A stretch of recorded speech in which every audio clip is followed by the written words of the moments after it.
കർത്താവിൻ്റെ അതിപരിശുദ്ധമായ നാമം വാഴ്ത്തപ്പെടുമാറാകട്ടെ. പ്രിയപ്പെട്ടവരെ, ഇന്ന് നിങ്ങൾക്കായി സമർപ്പിക്കുന്നത് മാതാപിതാക്കളോടുള്ള കടമകളാണ്. ഈ വചനം നമുക്ക് ശ്രദ്ധിക്കാം.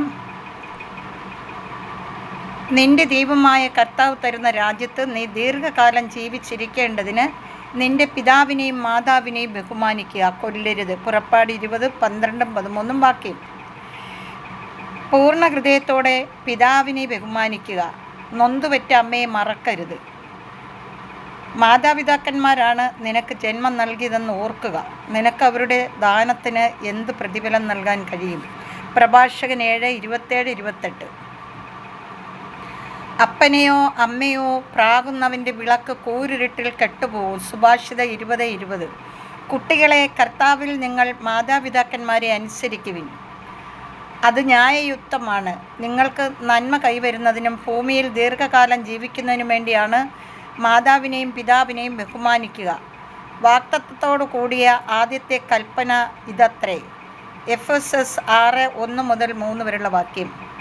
നിനക്ക് ജന്മം നൽകിയ പിതാവിനെ അനുസരിക്കുക, വൃദ്ധയായ അമ്മയെ നിന്ദിക്കരുത്. സുഭാഷിത 23:22. മക്കൾ പിതാവിനെ ബഹുമാനിക്കണമെന്ന് കർത്താവ് ആഗ്രഹിക്കുന്നു. അവിടുന്ന് പുത്രന്മാരുടെ മേൽ അമ്മയ്ക്കുള്ള അവകാശം ഉറപ്പിച്ചിരിക്കുന്നു. പ്രഭാഷകൻ 3:2. ഈ വചനം കർത്താവിൻ്റെ വചനം. ഈ വചനത്താൽ നമ്മളെ കർത്താവ് ശുദ്ധീകരിക്കട്ടെ. ഈ വചനത്തിൻ്റെ ആഴങ്ങൾ മനസ്സിലാക്കി ഈ വചനത്തോടൊപ്പം ജീവിക്കുവാൻ കർത്താവ് നമ്മളെ എല്ലാവരെയും സഹായിക്കട്ടെ. പ്രിയപ്പെട്ടവരെ, മാതാപിതാക്കന്മാർ ജീവിച്ചിരിക്കുമ്പോൾ മാതാപിതാക്കന്മാരോടുള്ള കടമ ഒരിക്കലും മക്കളും മറക്കരുത്. മാതാപിതാക്കൾ നഷ്ടപ്പെട്ടു പോയ മക്കളാണെങ്കിൽ പോലും അവർക്ക് വേണ്ടി നമ്മൾ പ്രാർത്ഥിക്കണം നിരന്തരം. ഹല്ലേലൂയ. അങ്ങനെ മാതാപിതാക്കളോടുള്ള കടമകൾ മറക്കാതെ മാതാപിതാക്കളെ സ്നേഹിക്കുന്ന മക്കളായി മുന്നോട്ട് നീങ്ങുക. അപ്പോഴാണ് ദൈവത്തിൻ്റെ സ്നേഹം നമ്മളിലേക്ക് നിലനിൽക്കുന്നത്. Hallelujah, hallelujah. ഈ വചനങ്ങളെല്ലാം നമ്മളെ ശുദ്ധീകരിക്കട്ടെ. ഈ വചനത്താൽ നമ്മൾ പൂർണ്ണ ഹൃദയത്തോട് മാതാപിതാക്കളെ സ്നേഹിക്കാനുള്ള കൃപ ഈ വചനത്താൽ എല്ലാവർക്കും നൽകട്ടെ എന്ന് പ്രാർത്ഥിക്കുന്നു. ദൈവത്തിൻ്റെ വചനം സജീവമാണ്, അതൊരിക്കലും മാറ്റമില്ല. ദൈവത്തിൻ്റെ വചനത്തിന് മാറ്റമില്ല. പ്രിയപ്പെട്ടവരെ, ഉൽപ്പത്തി മുതൽ വെളിപാട് വരെയുള്ള എല്ലാ വചനവും കർത്താവ് നമുക്കായി നൽകിയിരിക്കുകയാണ്. നമ്മൾ കണ്ടുപിടിച്ച് ഈ വചനത്തിൽ എന്തെല്ലാം ഉണ്ടെന്ന് കണ്ടുപിടിച്ച് വായിക്കുന്ന മക്കളാകണം. കണ്ടുപിടിച്ച് നമ്മൾ അത് വായിക്കുകയും ഗ്രഹിക്കുകയും അതോടൊപ്പം ജീവിക്കുകയും ചെയ്യുന്നവരായിരിക്കണം. Hallelujah, hallelujah. അപ്പനെയോ അമ്മയോ പ്രാകുന്നവൻ്റെ വിളക്ക് കൂരിരുട്ടിൽ കെട്ടുപോകും. സുഭാഷിത 20:20.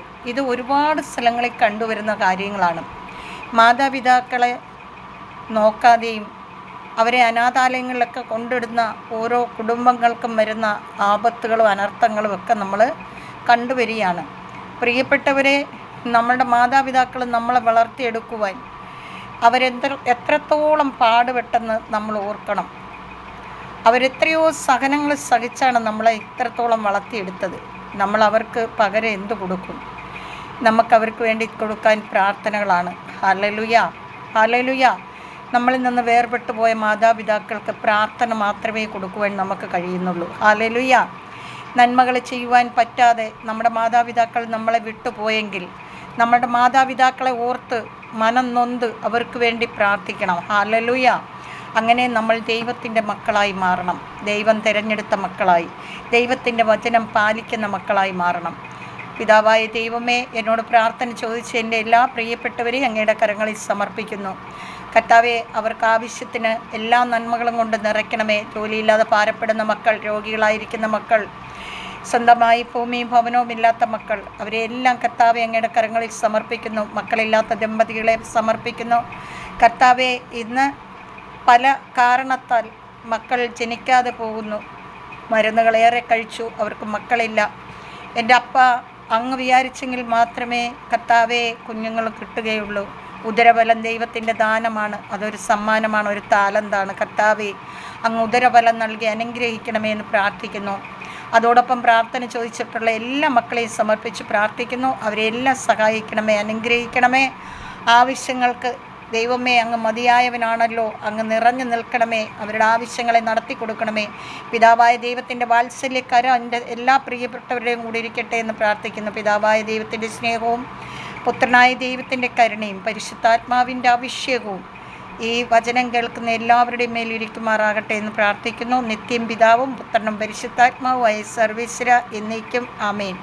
ഈ വചനങ്ങളാൽ നിങ്ങളെ ശുദ്ധീകരിക്കട്ടെ എന്ന് പ്രാർത്ഥിക്കുന്നു. ആമേൻ. Praise the Lord.